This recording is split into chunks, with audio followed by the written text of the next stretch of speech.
Hogwarts School of Witchcraft and Wizardry has a very long history. Its halls have been graced by some of the most amazing wizards and witches to ever exist.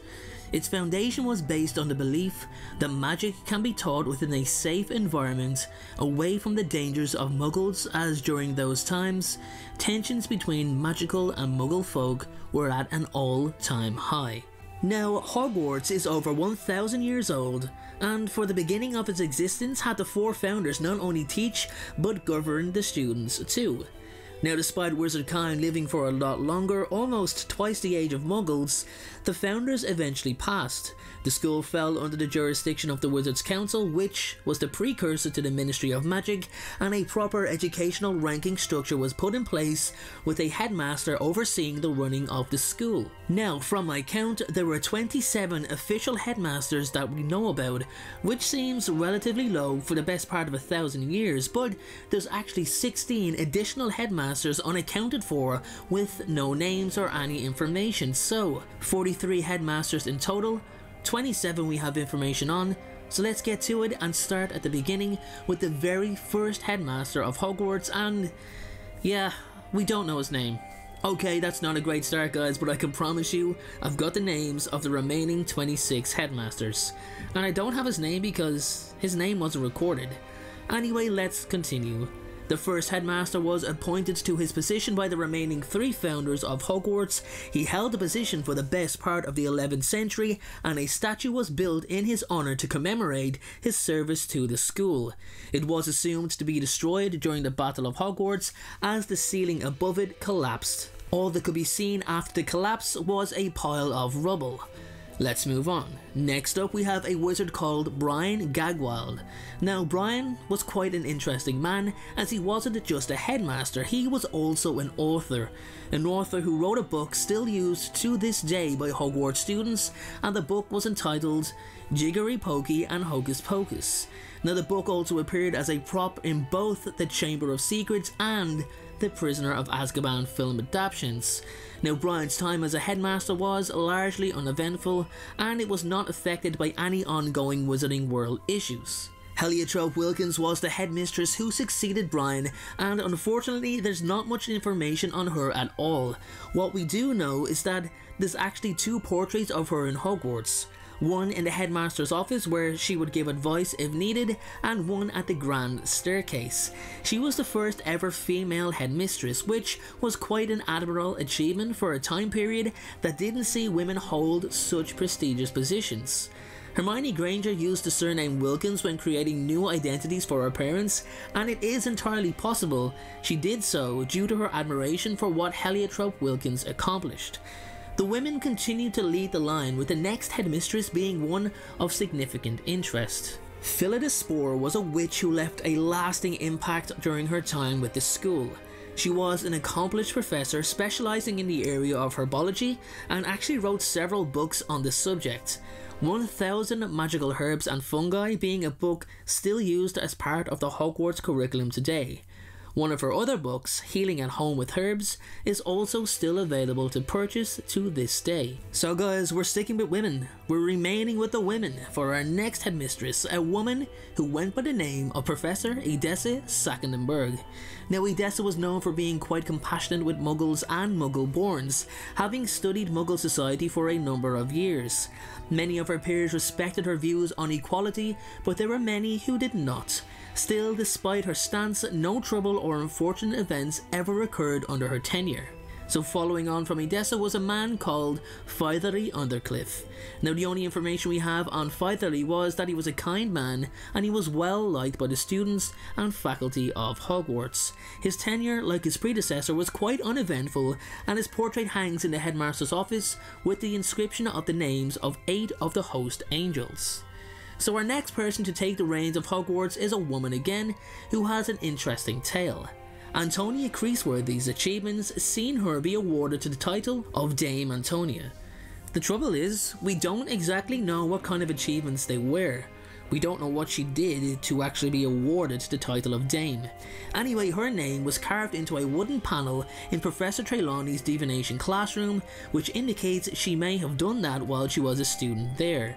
She also appeared on the Marauder's map, which indicates that the map can track ghosts too. I've got to say, those 4 boys made one hell of a powerful map. So we have another headmistress. Man, the ladies are dominating the positions of power, by the way, and rightly so. But I've got nothing good to say about this next woman. Elizabeth Burke, overseeing affairs at Hogwarts, and she was a nasty piece of work, guys.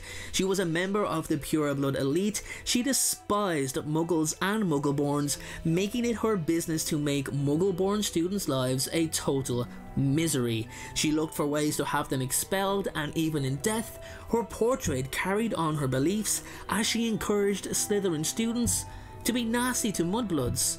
She's someone I think many of us won't care to hear more about, which is good because there's no more information about her. Moving on, we've got Gifford Abbott as her successor. Now, Gifford was a pureblood, being part of the Abbott family, who were listed on the Sacred 28. It's not known, however, if he enforced the pureblood beliefs of his predecessor, as there was no reports of him doing so. He absolutely adored his pet dog, having his dog pose in more than one portrait with him. Let's move on. The next headmaster is going to be short and sweet, guys. Professor Volpis was appointed Hogwarts headmaster sometime after Gifford Abbott. We don't know if he was muggleborn, half-blood or pureblood. There's nothing on him, no information whatsoever, just that his portrait hangs in the headmaster's office, and no professors have heeded the portrait for advice in centuries. Now, the headmaster to follow Professor Volpis was one of significant interest, and I really enjoyed reading up on him. Vindictus Veridian held the office of headmaster for some time during the Middle Ages. Now, he was quite knowledgeable in the area of dark arts, studying it for years. He was highly proficient with curses, hexes and jinxes, and wrote a book which included such dark charms as the Full Body Bind Curse, Jelly Legs Curse, Leg Locker Curse, Pimple Jinx, Stick Fast Hex, Tickling Hex, Tongue Tying Curse, and the Hair Loss Curse.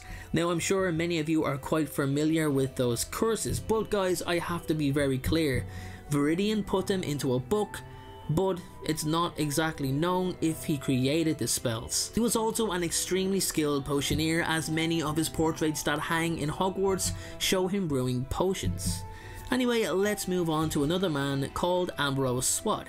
Now, Ambrose was quite a religious man who believed his time should be devoted to praying and hard work. There isn't that much information on him other than that, and he's quite a forgettable name on the list, so we'll move on. Next up is someone who is hailed as one of Hogwarts' most celebrated heads in the school's history. Professor Dillis Derwent was a witch who worked as a healer at St. Mungo's Hospital for magical maladies and injuries, and was a celebrated headmistress of Hogwarts. Now, her portrait hangs not only in the headmaster's office along with the portraits of previous headmasters and headmistresses, but also in St. Mungo's Hospital main admitting area. Derwent left the job in 1741 and became the headmistress of Hogwarts that same year. She proved very popular among students and teachers and is fondly commemorated to this day. Headmaster Everard follows Dillis and also shares the title of being one of the most celebrated headmasters in the history of the school. It's also believed he devoted his best years to his position as headmaster, putting himself last in terms of what was best for the sake of the school and its students. Our next head is Euproxia Mull, and she's part of an interesting tale involving Peeves the Poltergeist. In 1876, caretaker Rancorus Carp devised an elaborate trap in an effort to remove Peeves, the resident poltergeist, from the castle, which ultimately failed. The castle had to be evacuated for 3 days as Peeves amused himself by firing weapons randomly and threatening the students with death. Professor Mull agreed to sign a contract with Peeves so that he relinquished the weapons in exchange for additional privileges, a once-weekly swim in the boys' toilets on the ground floor, first refusal on stale bread from the kitchen for throwing purposes, as well as a new custom-made hat by Madame Bonhabille. Our next headmaster is Quentin Trimble, who was well liked by his peers and students alike. Quentin was also a student at Hogwarts before he acquired the position of headmaster, and he also authored several books, his best known being The Dark Forces: A Guide to Self-Protection. He had very good knowledge of defensive spells and dark charms and how to perform them, and was highly knowledgeable of various dark creatures, meaning he had likely experienced them himself. We're always going to have one or two names that will be short and sweet, guys, as there's nothing available on them, and that's the case with our next head, Professor Linebird.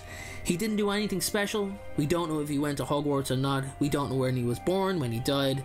Let's move on. Dexter Fortescue was the man who succeeded Linebird.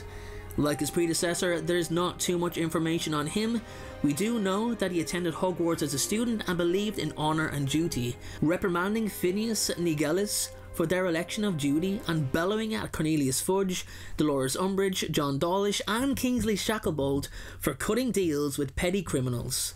In life he was hard of hearing, necessitating the use of an ear trumpet before his death, a trade passed along to his portrait, who is seen using it to listen to private conversations in the headmaster's office and speaking loudly when addressing observers of other portraits.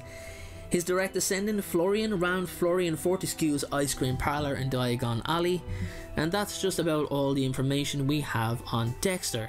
So next up we have a man named Basil Francek, who was quite a scholar. No surprise, as he was a Ravenclaw, Basil was a staunch supporter of the house he belonged to as a student.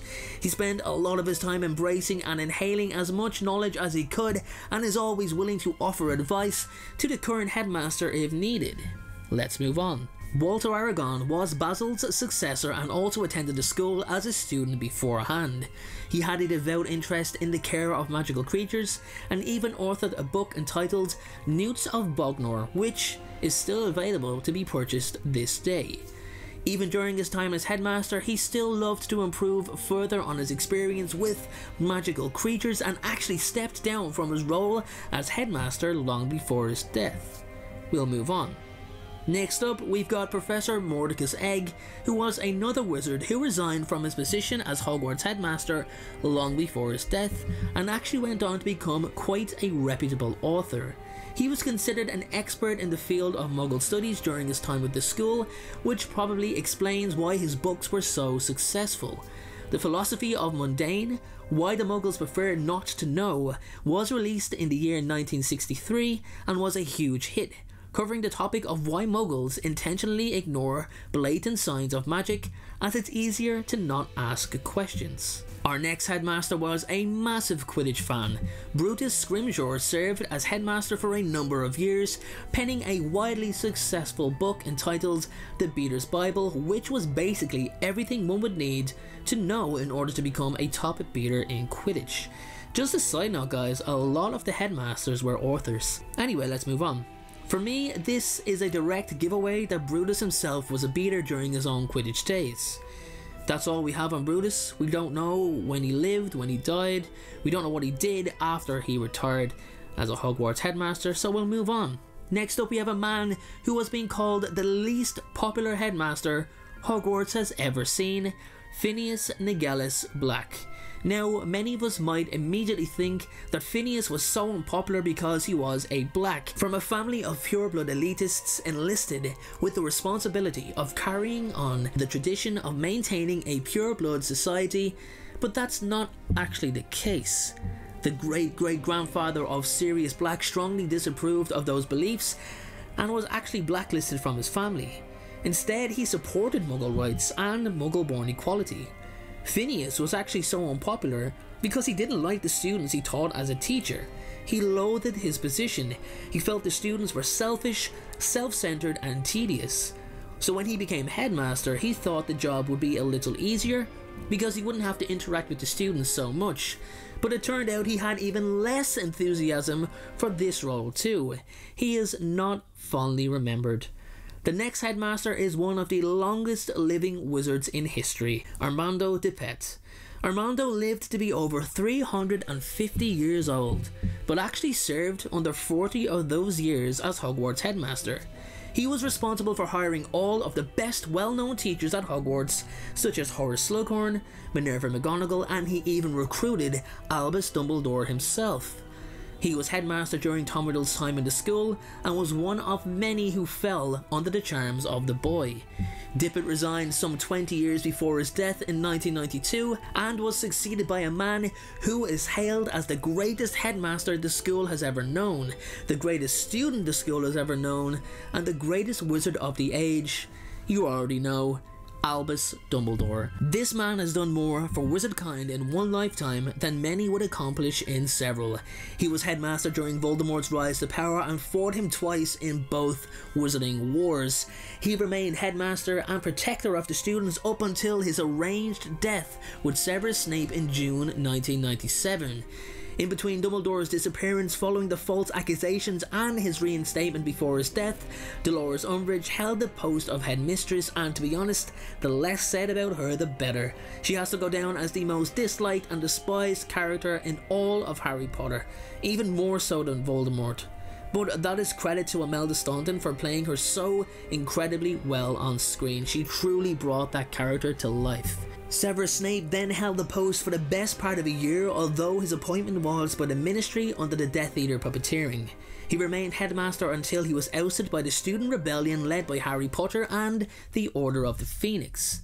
So guys, the very last headmaster of the school, or headmistress, excuse me, is Minerva Mcgonagall, a woman who was given nothing but absolute, devout loyalty to the school and its students. Twice she held the role of acting headmistress before taking the position full-time following the defeat of Voldemort. She currently holds the position and, from what I can see, has no plans to retire anytime soon. There you have it guys, every single Hogwarts headmaster listed. Maybe one day we'll get the other 16 headmasters, but for now we can call them the Forgotten 16. I've given you 27. Thank you very much for watching, thank you for supporting me, have a great day, and I will see you all in the very next video.